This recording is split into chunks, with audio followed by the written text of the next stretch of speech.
Oi para vocês, sejam bem-vindos. Nosso Obrigado Viu de hoje é sobre mim, é sobre você, é sobre toda mulher ao redor desse mundo tão gigante. Hoje, e em todo o mês de outubro, o Brasil e também o mundo se levantam e se vestem de rosa para chamar a atenção para uma luta que é de todos e para todos os dias. A luta pela prevenção, diagnóstico precoce e rastreamento do câncer de mama. O INCA, o Instituto Nacional de Câncer, prevê que 73.600 mulheres irão receber o diagnóstico de algum carcinoma mamário neste ano em nosso país. Meu nome é Idelma Bocalon, esse é o podcast Obrigada Viu, junto com Lourenço Menezes, aqui no Jornal de Jundiaí. Nosso convidado de hoje nos traz não só informações, como também uma história de dedicação de mais de 30 anos no cuidado com a mulher. Dr. João Bosco, Dr. Bosco, como é mais conhecido, tem um currículo que nem caberia aqui nessa introdução. Doutorado pela USP, é professor titular da Faculdade de Medicina de Jundiaí, ex-presidente da Sociedade Brasileira de Mastologia Paulista. Ele pratica uma medicina que olha para as estatísticas como ferramenta para buscar e criar cada vez mais caminhos que passam pela prevenção, tratamento e cura. Seja bem-vindo, Dr. Bosco. Obrigado pela sua presença. Muito obrigado, Idelma. Obrigado a todos vocês. É um prazer estar aqui, é uma honra estar aqui. É muito importante a gente estar falando para as mulheres que ouvem, as mulheres que assistem, as mulheres que têm acesso depois. Eu acho que é importante ser podcast porque você tem acesso depois. Isso é extremamente importante porque não fica aquela coisa estática no tempo. É uma informação extremamente séria o que você falou, né? E eu gostei de você falar que eu me preocupo com saúde pública, porque realmente essa é uma luta que nós temos. Espero que os nossos gestores ouçam o seu programa e olhem para aquele que está vivendo a questão, né? É muito difícil ouvir as mulheres. Então, que ouça quem está cuidando delas e que tem formação técnica para ajudar o gestor. O grande problema do Brasil é que as políticas públicas são feitas normalmente por vias políticas e ela tinha que ser por vias técnicas, né? Por que eu estou dizendo isso? Já que você falou de rastreamento. O primeiro mundo, em cada 10 cânceres, 8 ou 9 são acima de 50 anos. Então, o primeiro mundo faz mamografia acima de 50 anos. O gestor brasileiro abraçou essa ideia sem ouvir quem cuida das mulheres. E o Brasil, como você disse, tem uma política do INCA, o Instituto Nacional do Câncer, que é o braço oncológico do Ministério da Saúde em Brasília, exato, funciona no Rio de Janeiro, e o INCA tem uma política de mamografias anuais, bianuais, acima de 50 anos. Perfeito, vírgula, para o primeiro mundo. Tá? Porque o Brasil tem aproximadamente 45% dos cânceres abaixo de 50 anos. São as minhas meninas, né? Poxa, Bosco, 48 anos é menina? Sim, quem faz reprodução assistida todo dia atende uma mulher de 45, 46, 47 anos que está querendo engravidar. Então mudou o comportamento reprodutivo no Brasil. São meninas que deveriam ser protegidas do câncer de mama e que hoje não são num programa de mamografia do Ministério da Saúde. Segunda coisa, além de nós termos uma grande população abaixo de 50, nós temos uma população assustadora abaixo de 40. Nós ainda não temos uma estatística porque são dados que mostram uma mudança muito rápida. Eu não sou tão velho como você está vendo, Idelma, mas não tô vendo. Quando eu fiz mastologia, eu entrava numa enfermaria e eu tinha 10 pacientes, seguramente 8 ou 7 tinha mais de 60. Uma ou duas tinha por volta de 50 e 50 e tanto. Hoje eu entro na enfermaria, eu vejo 10 mulheres, eu vou ter ali 4 abaixo de 50 ou 5 e vou ter uma ou duas abaixo de 40 anos. Então já não estou falando de uma menina de 47, estou falando de uma menina de 39, 38, e isso é muito habitual. Isso. Ainda bem que a mídia tem colocado essas coisas, mostrando essas meninas midiáticas que ajudam a gente a difundir a gravidade de um problema de saúde pública, que é câncer de mama em mulheres jovens. E eu vou usar o seu espaço para a gente falar um pouco disso também, para a gente não ficar falando só de mamografia. Exato. Eu vi, claro, as suas redes sociais, e eu tenho um pouco de intimidade com esse assunto, porque eu sou uma paciente de câncer de mama que teve jovem, com mutação genética de BRCA1, BRCA2. Então, esse tema sobre câncer de mama em mulheres jovens é um tema que veio para mim já há algum tempo. E eu estava lendo algumas matérias, eu queria saber o que o senhor me fala sobre... Desculpa, posso chamar de você. Claro. O que você me fala sobre isso, a gente tem um perfil social que vem mudando, como você já disse, né? As mulheres hoje, elas se comportam de uma maneira diferente, né? Hoje a gente chega na menopausa, a gente tem 40 anos, e a gente está pensando em formar família, como você mesmo disse. O que o estilo de vida, o que a maneira como a mulher está sendo colocada, está se colocando socialmente, tudo que ela está abraçando de novidade nessa rotina de uma vida de trabalho, de uma vida cansada, de uma vida que ofereceu para ela o mercado de trabalho, mas continua oferecendo para ela também o trabalho doméstico, a criação dos filhos, muitas vezes solo, essa alimentação. O que tudo isso muda nas estatísticas? O que o poder econômico tem a ver também com essas questões desse aumento que a gente tem visto em casos de câncer de mama no nosso país e também no mundo, né? E como o mundo se comporta e como nós estamos nos comportando diante dessas estatísticas. Pertinentíssimo, e essa é a causa raiz. Primeiro vamos falar de mundo, né? Houve um aumento de câncer no mundo todo por uma questão de mudança de estilo de vida. Então vamos pensar na sua avó, Idelma, ou a sua bisavó. Ela casava com 17 anos. Isso. Ela tinha 5 filhos até os 30 anos. Rapidamente, né? Cada filho desse amamentava 1 ano, 2 anos. Ela é de uma geração que tinha uma alimentação natural, saudável, Minha avó da roça. Muitas vezes plantada ali no espaço, no fundo da casa, o leite que saía da vaca dali ou do vizinho. Um ambiente muito pouco poluído, porque a agricultura era familiar, ou seja, não existia inseticidas, e você ia para a cozinha dessa senhora e encontrava alimentos plant-based, que a gente chama, quer dizer, aquele alimento natural, o arroz, o feijão, a hortaliça plantada ali e pronto. Damos o salto hoje para a casa da Idelma. Ok? A Idelma, eu vou fazer uma hipótese de uma mulher moderna que está trabalhando com mídia. Uma mulher moderna que trabalha com mídia nunca vai ter sua formação antes dos 30 anos com o mercado claro para ela. E ela, sendo uma mulher inteligente, ela vai retardar o seu casamento e muito mais a sua prole familiar para depois dos 30 anos. Então, o primeiro comportamento que mudou radicalmente. Os países desenvolvidos, essa mulher passou a ter um comportamento reprodutivo mais tardio.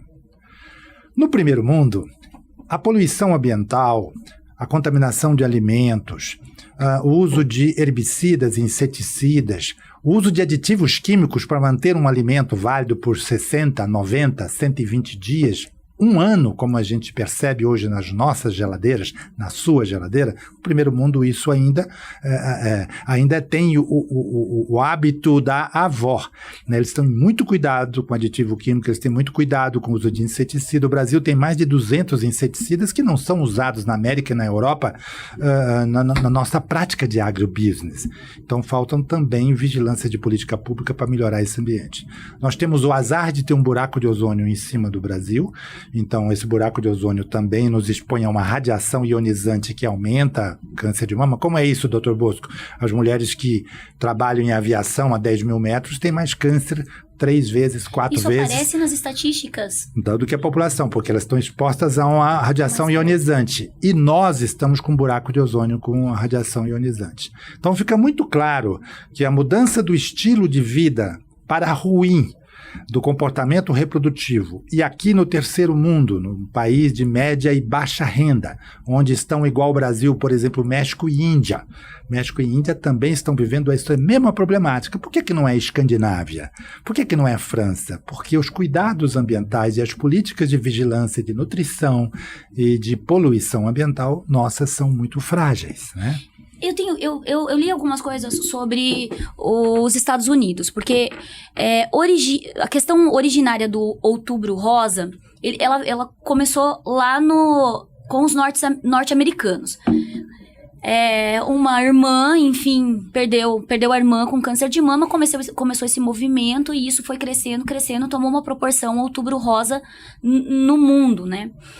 E os eu tava vendo os dados deles, eles tinham os piores dados em relação a câncer de mama. Então, eles tomaram um susto com as estatísticas e aí eles começaram a mudar um pouco essa maneira com que eles lidavam com esse diagnóstico. Uma das coisas que eu achei muito interessante é que começou a se pensar, como não havia pensado antes, em prevenção, né? Primeira coisa. O que eu faço para prevenir, para ter menos casos?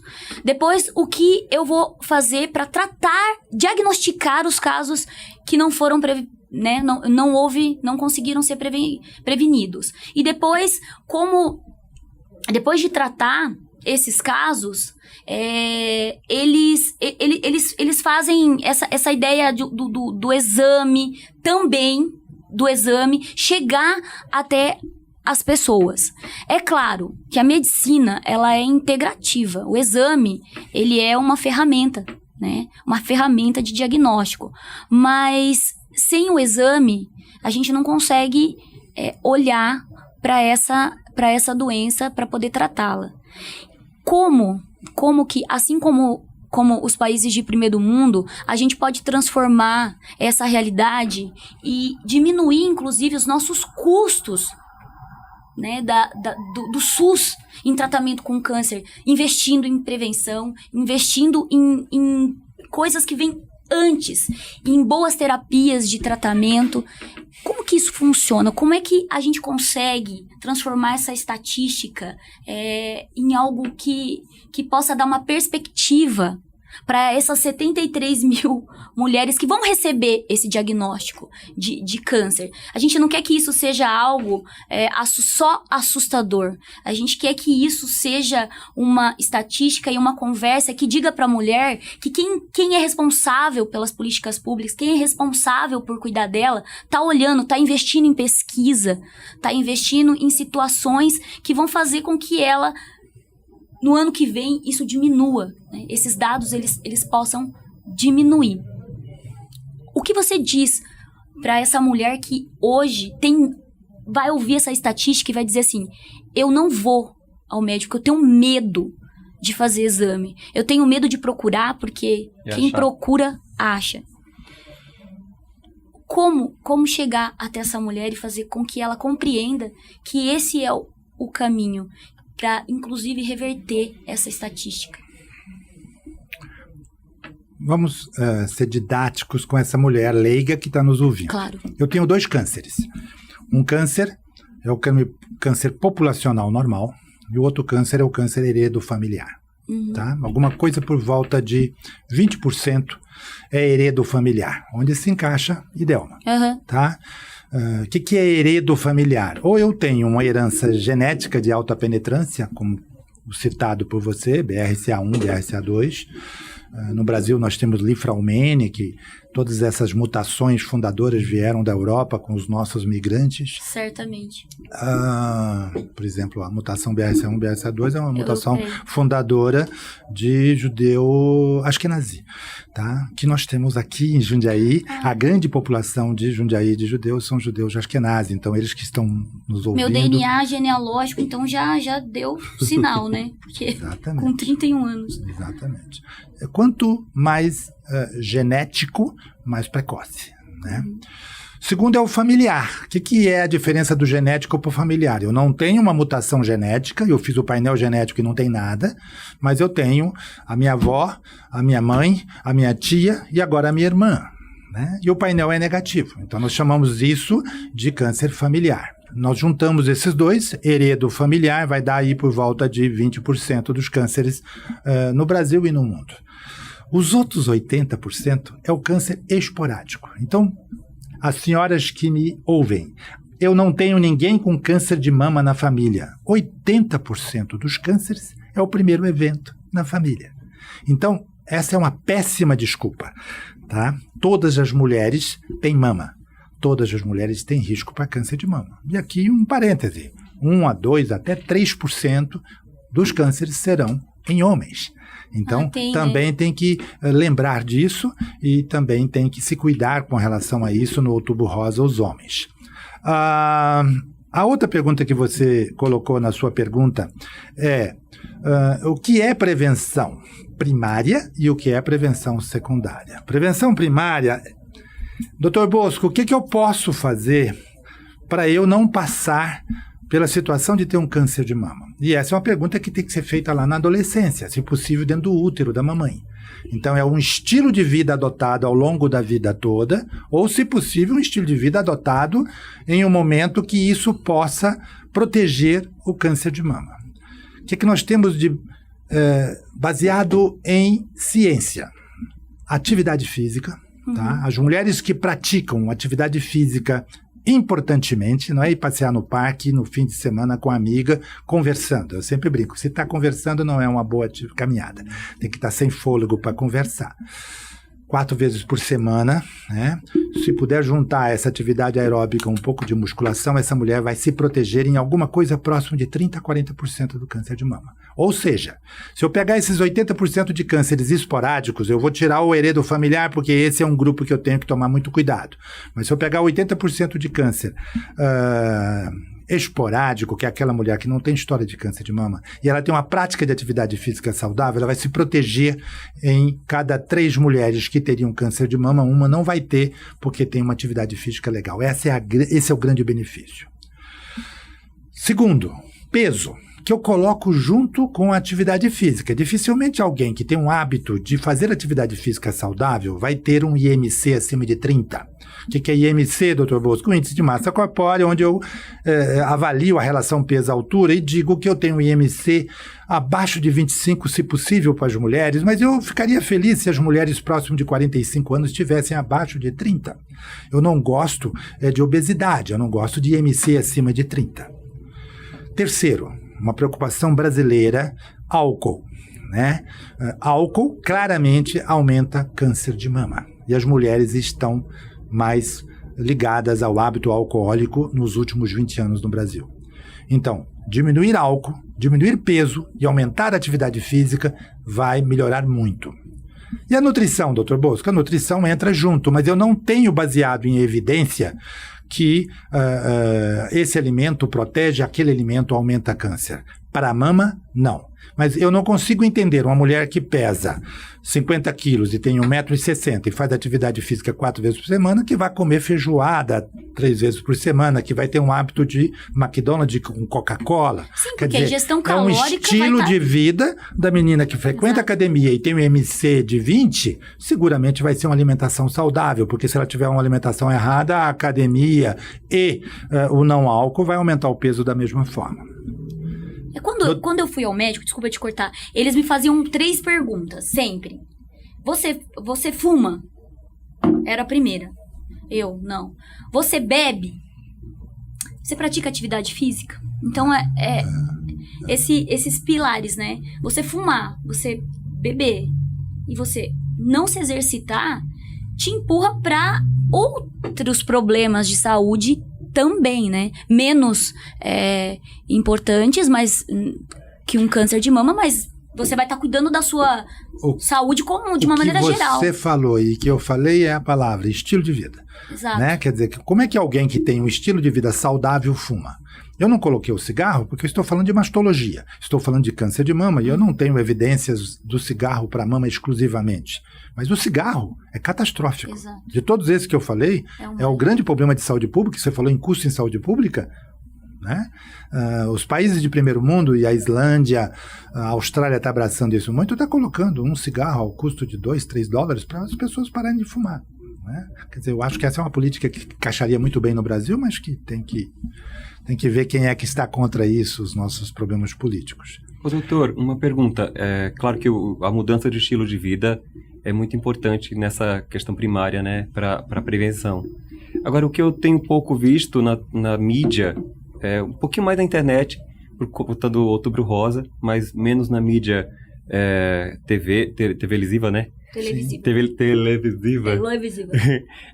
São aquelas campanhas de autoexame. Eu não tenho visto muito mais essas campanhas. E hoje, com esse índice aumentando, teria que ter mais, né? Teria que ter mais visibilidade essa questão.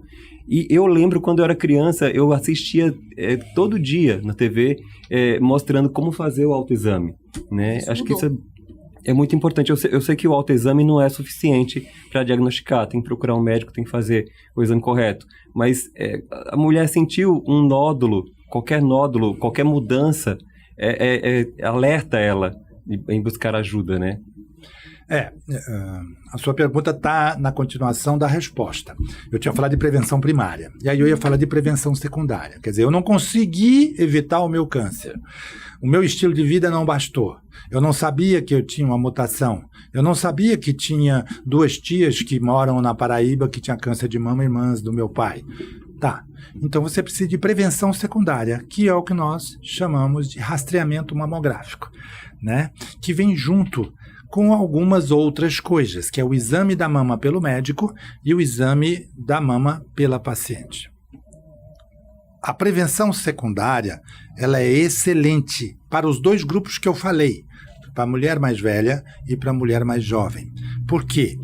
Porque se eu faço mamografia pelo INCA a cada 2 anos, mas se eu tenho a sorte de estar em Jundiaí, que o saudoso secretário Juca colocou na saúde pública de Jundiaí mamografia a partir de 40 anos anual, e nenhum prefeito mais mudou isso. E aí entra na gestão de custos, que a Idelma colocou. Eu cheguei, sentei com o Juca na prefeitura também do prefeito Haddad e mostrei para ele câncer de mama naquela época, R$6.000 fazendo mamografia, diagnóstico precoce, câncer de mama, 80, 90, 100 mil reais para tratar uma doença. Então, se você não tem princípios humanísticos para entender que não tem preço fazer diagnóstico precoce, que seja por uma gestão de custos em saúde pública, eu vou gastar 6 mil fazendo mamografia e vou gastar 80, 90, 100 mil não fazendo mamografia. E desde então nós temos, 2006, mamografia anual a partir de 40 anos,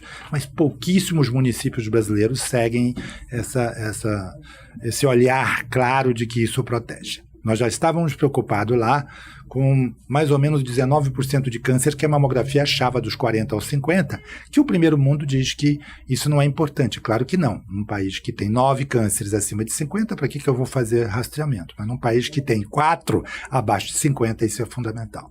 A outra coisa é o exame da mama pelos médicos. E isso eu falo com todas as meninas que eu encontro, seja em consultório privado, seja em consultório do SUS. O seu médico tem que examinar a sua mama longamente, toda vez que a vê anualmente, né? Porque o médico tem mais sensibilidade do que a paciente para achar um nódulo de mama. O médico seguramente numa mama pequena acha um nódulo de 1 centímetro e o médico seguramente numa mama maior, né, pensando numa população migrante de português e italiano, o Brasil tem mamas maiores, um nódulo de 1,5 centímetro. Isso é estádio 1, isso é um tumor muito curável.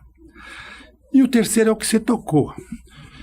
Autoexame é uma palavra muito perigosa. E por que o INCA tirou o autoexame na década de 90 como técnica de rastreamento, de achar tumor? Porque a nossa mulher pouco educada, nós somos um país que tem alguma coisa próximo de 30% da população com analfabetismo funcional, né? Quer dizer, ela não entende a informação em saúde. Nós temos uma educação em saúde muito ruim no Brasil, e essa é uma grande briga que a gente tem que fazer o Brasil mudar.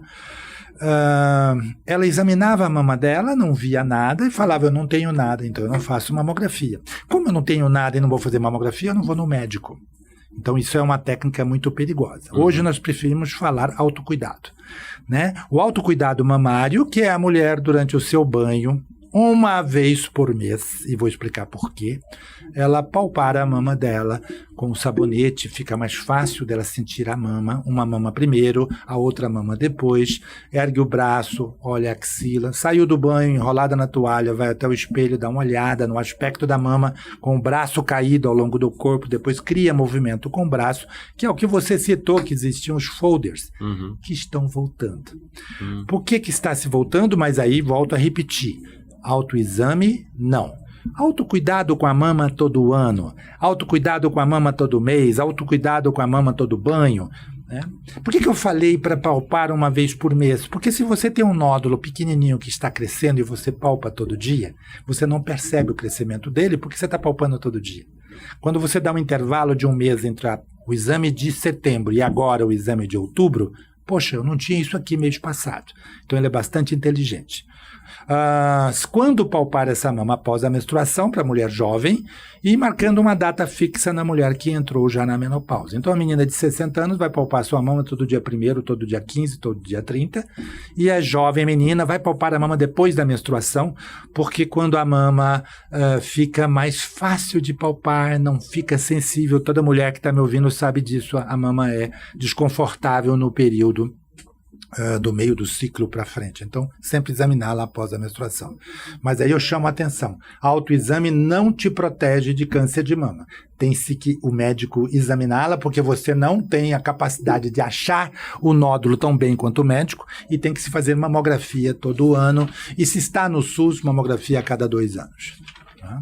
Doutor, uma outra pergunta. O nódulo, ele é comum de existir na mama, mas não significa necessariamente que pode ser maligno, né? Extremamente importante isso, porque as mulheres se assustam. Se você me perguntar, Bosco, né? Qual é o principal motivo de consulta em mastologia, é a menina que palpa o nódulo. Então, essa pergunta sua é muito pertinente. 96% dos nódulos que as mulheres vão palpar não é nada, é benigno. Tá? Então, se ela palpou alguma coisa que está incomodando e ela está na fase menstrual ainda, ela é uma jovem, ela espera menstruar. Menstruou, desapareceu, era um cisto, era uma displasia, era um nódulo pequeno. Agora, se a mulher está na pós-menopausa e palpou um nódulo que ela não tinha, ela deve procurar o ginecologista dela imediatamente. E aí entra a figura do médico de família, entra o geriatra, qualquer um desses médicos que cuida dessa mulher está apto a fazer esse cuidado. E aqui vem, se vocês me dão licença, outra chamada, né? Vamos falar de um SUS decente no mundo. Inglaterra. Tá? A Inglaterra tem uma saúde pública bem organizada para câncer de mama. O Estado diz quando ela faz exame, então diferente do Brasil, que a paciente faz exame quando dá na cabeça dela, isso aumenta custo em saúde, né? Mas principalmente, ela é obrigada a fazer isso. Então ela recebe um telegrama, ela recebe um SMS, ela recebe um WhatsApp, ela recebe um telefonema, dependendo da faixa etária e a localização dela, dizendo, está no mês da senhora fazer a sua mamografia. E se ela não comparece, vai-se alguma figura semelhante a um assistente social, alguma coisa inclusive com um ar um pouco mais policialesco, dizendo, porque a senhora não foi fazer. Porque vê se me entende quando eu falei do cigarro na Islândia. Quando o cara tem câncer de mama porque fumou 40 anos, quem vai pagar o tratamento do câncer dele é você. A Idelma sou eu. Entendi. Então, assim, o senhor tem a obrigação de parar de fumar. Então, por isso que eu gosto muito da política de país decente que colocam um cigarro a $1. Se nós colocássemos no Brasil o cigarro a $1, a taxa de tabagismo cairia absurdamente. Segundo, que O Estado tem um papel de proteção da saúde. Então, quando ele vai buscar a paciente, e aí eu aproveito a tocar na ferida no Brasil. Nós temos um rastreamento que não é com busca ativa. Então, eu já recebi telefonemas de gestores dizendo, está sobrando mamografia. E a minha resposta na hora, irritado, como quem faz política pública, eu falei, não, está faltando agente de saúde. Por quê? Vamos imaginar uma senhorinha, e eu conheço essa situação, porque eu fiz uma pesquisa lá no tempo do Juca, e esse foi um dos motivos para a gente tocar a mamografia.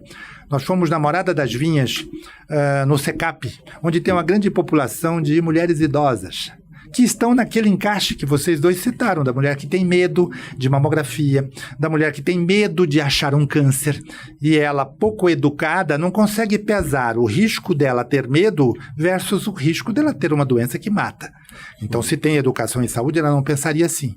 Mas é o meu papel como gestor de saúde buscá-la para a mamografia. Isso chama-se busca ativa. Então, onde a mamografia funciona, é onde existe busca ativa. Eu ofereço para a minha população, vamos chutar, de 30 milhões de brasileiros, mamografia a cada 3 anos. Pode ser, se toda a população for fazer, mas todas as mulheres que estão na faixa etária que deviam fazer mamografia, que no nosso entendimento, Sociedade Brasileira de Mastologia, Federação de Ginecologia Brasileira e Colégio Brasileiro de Radiologia, dos 40 aos 70, essa população teria que ser buscada em suas casas quando elas não fossem espontaneamente na unidade básica fazer mamografia, né? Que é um processo fácil. Melhorar o acesso. Qual é o problema do Brasil também? Essa senhorinha um dia resolve fazer consulta. Ela espera 30 dias para consulta. Aí ela recebe um pedido de mamografia, a mamografia demora 30 dias para ser feita. Aí 30 dias para sair o resultado e ela voltar na unidade básica de saúde. Aí o médico vê que lá tem uma mamografia alterada, ou ele examinou na primeira consulta e acha um nódulo. Ela tem que esperar uma consulta com o mastologista, que também pode demorar. Isso acontece no Brasil todo. Isso tem que mudar, que é o que nós chamamos de navegação, que é uma coisa que nós temos que mudar no Brasil todo. Navegação, o que é? Eu tenho um canal de comunicação direto entre a unidade básica de saúde, que a população conhece como posto de saúde, que é a unidade primária de atendimento do SUS, para a unidade secundária, onde está o especialista. Todo médico que palpar um nódulo, que ele está preocupado, ele é médico, ele sabe.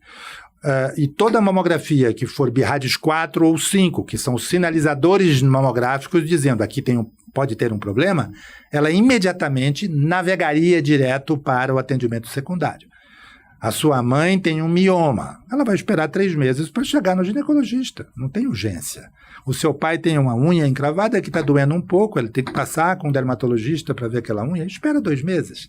Mas se eu tenho um nódulo palpável numa senhora de 60, ou se eu tenho uma menina que eu palpo um nódulo e estou assustado com ele, ou eu tenho uma mamografia BIRADS 4 ou BIRADS 5 na unidade básica de saúde, essa paciente tem que estar esta semana com o mastologista fazendo a biópsia. Então, isso chama-se navegação. Telefone vermelho, dê o nome que quiser. É um agente de saúde, um assistente social ou um telefone vermelho, que eu já brinquei muito com a prefeitura e com a saúde da mulher. Todo mundo liga e fala, estou aqui com BIRADS 4, estou aqui com BIRADS 5, estou aqui com uma paciente que eu palpei um nódulo e essa paciente tem uma porta aberta. O Pérola Baiton, em São Paulo, fez uma experiência longa com isso durante a gestão do professor Pinotti e resolveu muitas questões da Zona Leste em São Paulo, que é um grotão de pobreza que tem marcadores de mortalidade materna por câncer de mama muito semelhantes a norte do país. Nós temos uma diferença regional no Brasil também catastrófica. Eu vou falando, hein? Como é que é a Amazônia? A Amazônia tem um câncer de mama muito parecido com a África, porque as meninas lá continuam casando cedo, tendo muitos filhos e amamentando. Muito recentemente, o problema da Amazônia era câncer de colo, que era um problema do Brasil nas décadas de 60, 70, 80 do século passado, né? Hoje, nós temos câncer de mama, por exemplo, aqui na região sudeste, o dobro do norte. Né? Então, São Paulo, Rio, Curitiba, Porto Alegre, Belo Horizonte têm índices de câncer de mama muito parecidos, por exemplo, com o sul dos Estados Unidos e alguns países da Europa. Enquanto a Amazônia e alguns estados do norte e até alguns lugares do nordeste têm índices de câncer de mama quase a metade do câncer de mama da região sudeste. Por quê? Porque somos mais industrializados, tem mais emprego, tem mais aquela figura da mulher que sai de casa às 6 da manhã, que tem um filho apenas, que amamenta 3 meses e volta para o mercado de trabalho, que faz contracepção cuidadosa para não ter nova gravidez. Falando como mulher que eu sou, eu acho assim, a evolução dessa mulher moderna não é o ponto crucial que nos deixa doente, né? Não. Então não é essa saída, essa mudança, essa virada que nós tivemos social, de nos entender como um indivíduo que pode movimentar a sociedade, que pode sair sim para trabalhar, mas também pode engravidar, mas também pode ter seus filhos. Essa ideia social que a gente tem de divisão, né, dos trabalhos, divisão do cuidado com um filho. É claro, os nossos corpos, eles continuam sendo nossos, né?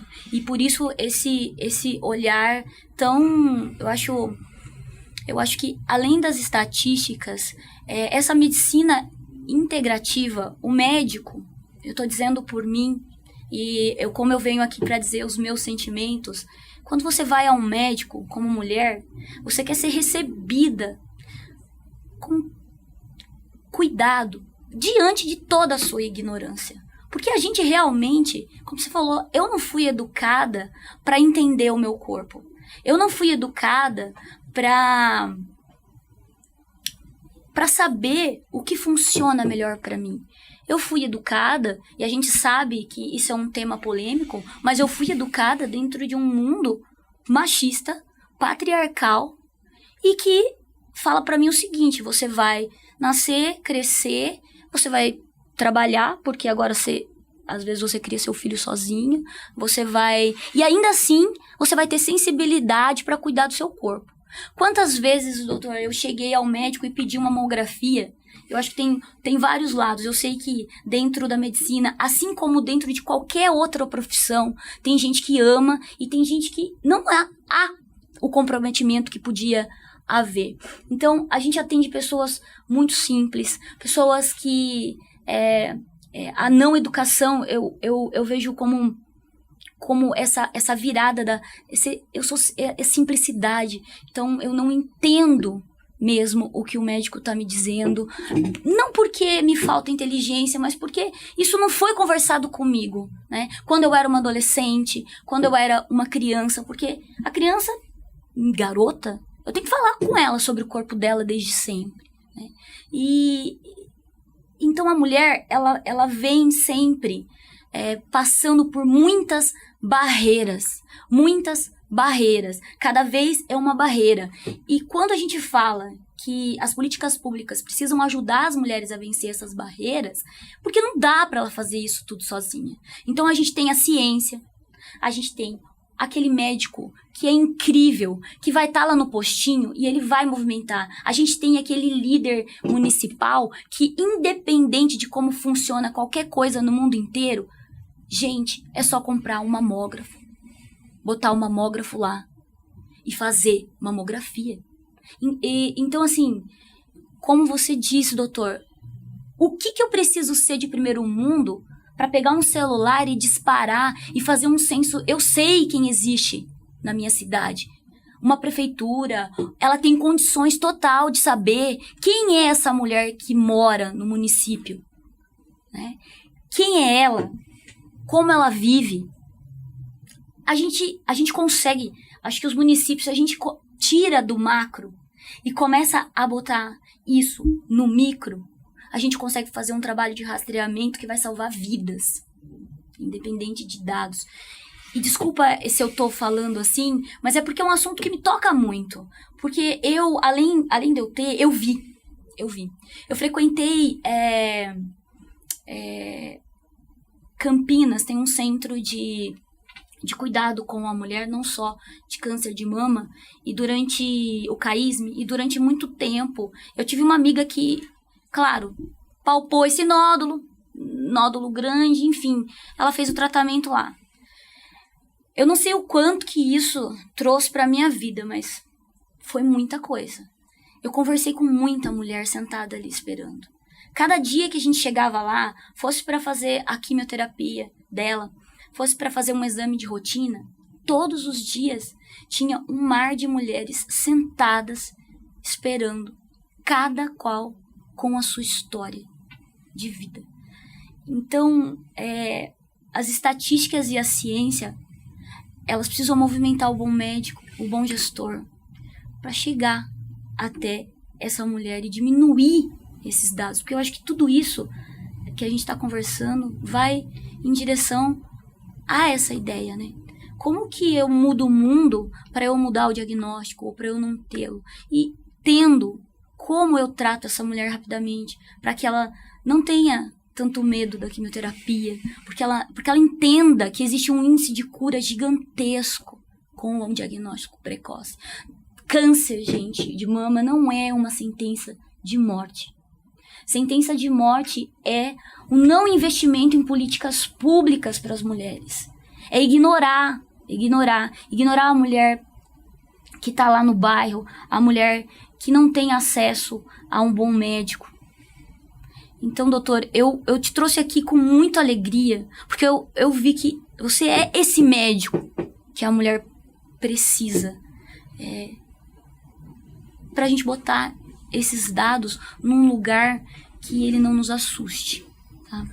E é isso. Eu queria que você me dissesse como que a educação em saúde, como conversar com essa criança, com essa mulher, como fazer esse trabalho que é pequeno, que é devagar, mas que precisa começar já.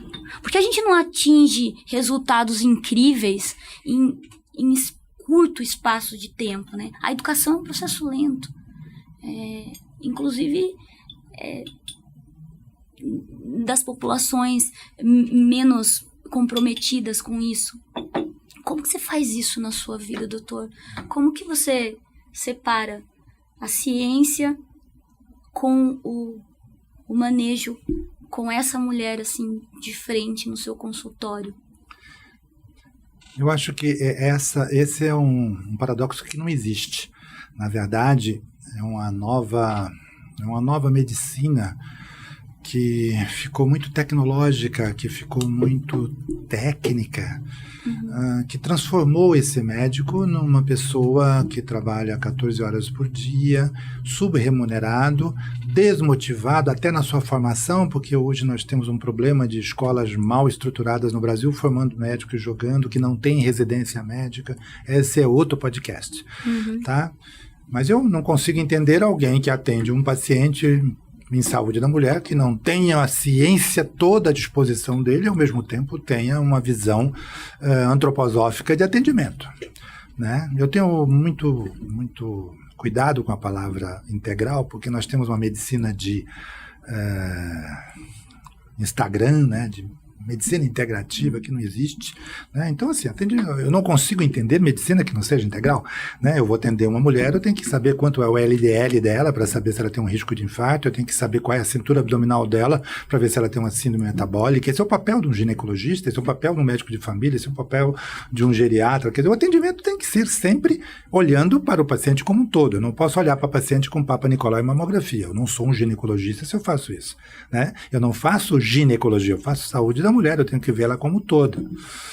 Quantos melanomas eu já achei quando a paciente está desnuda na mesa? Quantas vezes eu medi a pressão 18/12 e a paciente não sabia? Quantas vezes veio o resultado de uma glicemia de 200 na mulher que não imaginava que era diabética? Então, eu acho que a boa medicina é ciência junto com atendimento decente. Quem não faz assim não é médico. Ponto.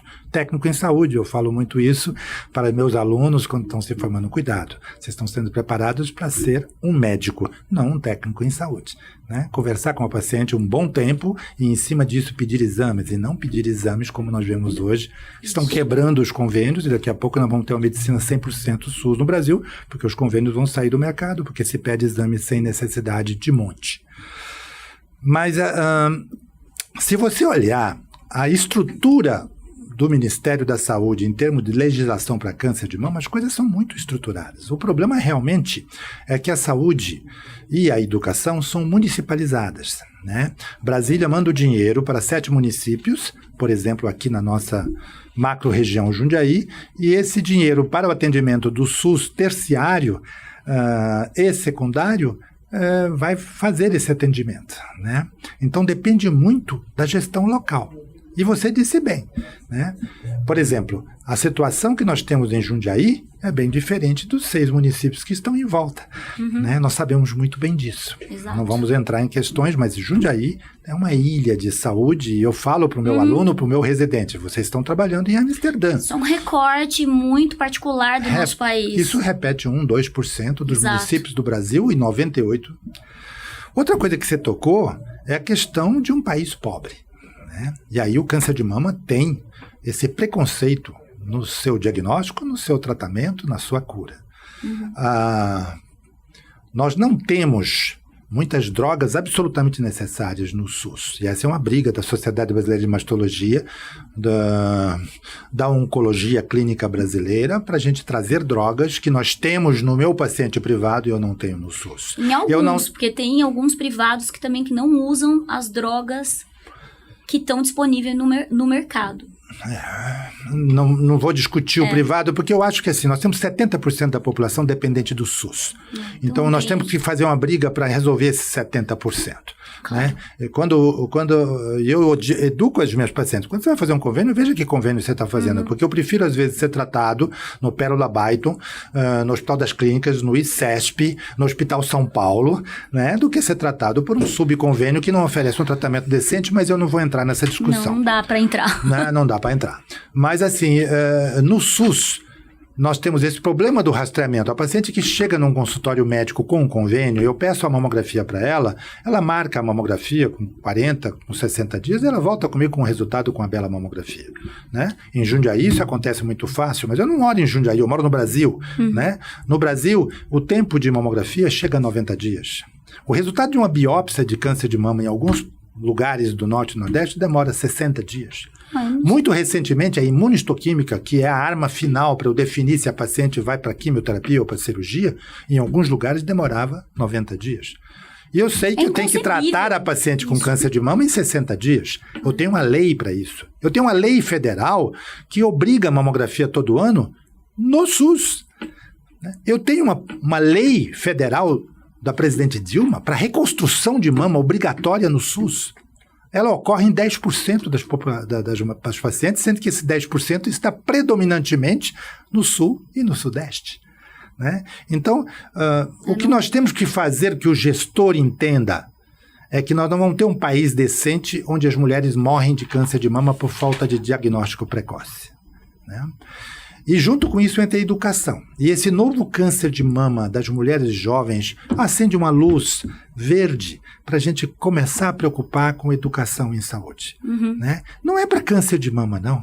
Educação em saúde para que 40% das hipertensas não saibam que são hipertensas. Ela não tem noção de que é importante medir a pressão. Que 60% dos diabéticos fazem diagnóstico de diabetes já com complicações, porque ele não sabe que a glicemia dele está alta. Então, quando eu falo em educação em saúde, não é educação do Outubro Rosa para câncer de mama. Estou falando em educação em saúde assim, eu me cuido. É importante eu ver a minha pressão arterial, porque câncer de mama mata menos que doença cardiovascular.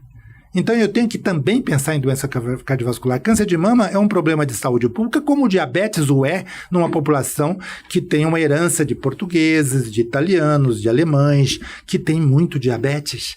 Nós temos um país gordo. Nós sabemos que os adolescentes nossos estão em 30% com IMC acima de 30. Nós sabemos que a população feminina acima de 50 anos, 40% estão com IMC acima de 30. Então, é um país que vai ter mais diabetes, mais doença hipertensiva. E como eu disse lá atrás, quem é mais gordo vai ter mais câncer de mama. Então, nós temos que fazer educação em saúde. Isso é primário. Nós temos que fazer rastreamento mamográfico decente com busca ativa. Para de colocar mamografia à disposição, a mulher tem que fazer. Sim, a mulher escandinava vai fazer. Mas a mulher brasileira com 70% do SUS, com uma grande população sem informação, que não tem ônibus, que tem 3 filhos que ela não pode deixar em casa no dia que resolveram fazer a mamografia dela, precisa de busca ativa, ir lá, pegar, levar, facilitar, e quando o resultado sair, pelo amor de Deus, colocar essa mulher imediatamente em contato com o mastologista para fazer a biópsia, porque esse tempo entre fazer o diagnóstico clínico ou mamográfico e a biópsia é o grande problema do acesso no Brasil. Muito bem, é isso. Acho que esse caminho todo a se percorrer é uma grande movimentação de muitas partes. E por isso que precisa haver essa conversa entre a medicina, o público, essa interação precisa haver para que seja rápido, para que seja... a gente encontre a cura. Pode parecer que eu sou pessimista. Não, eu sou extremamente otimista. E por isso eu estou desde 2006 aqui em Jundiaí brigando por política para câncer de mama. Né? 2006 para hoje são 17 anos. Eu vejo luz no fim do túnel porque Jundiaí tem respondido às nossas questões. Mas eu tenho que pensar grande. Eu administrei São Paulo na Sociedade Brasileira de Mastologia e nós temos situações, municípios em Jundiaí que têm situações de marcadores de mortalidade muito semelhantes ao norte do país. Tá? Então, bom, é isso, doutor. Eu acho que esse tema, enfim, quando envolve saúde pública, mulher, a gente poderia ficar conversando aqui por horas. É muito bom recebê-lo aqui. A nossa conversa foi incrível. Eu acho que a gente chegou a essa mulher que nos ouve de uma maneira interessante. E quando eu falo, eu não... Nenhum momento eu acho que a sua fala é pessimista, ela é certeira, ela é direta.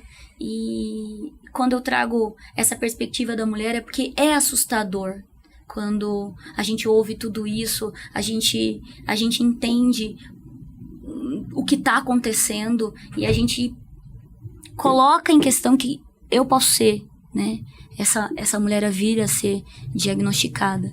Então, entender que existe uma ciência também muito evoluída, que tem evoluído muito nos últimos anos no tratamento, com terapias incríveis que estão sendo descobertas, mas que, melhor que isso, prevenir, a gente comer bem, a gente entender o que a gente está se alimentando, fazer uma dieta legal com exercícios. Fica a dica, não é uma dica, né? É uma mudança de estilo de vida que vai ajudar a você pular uma possível doença e também outras tantas, né?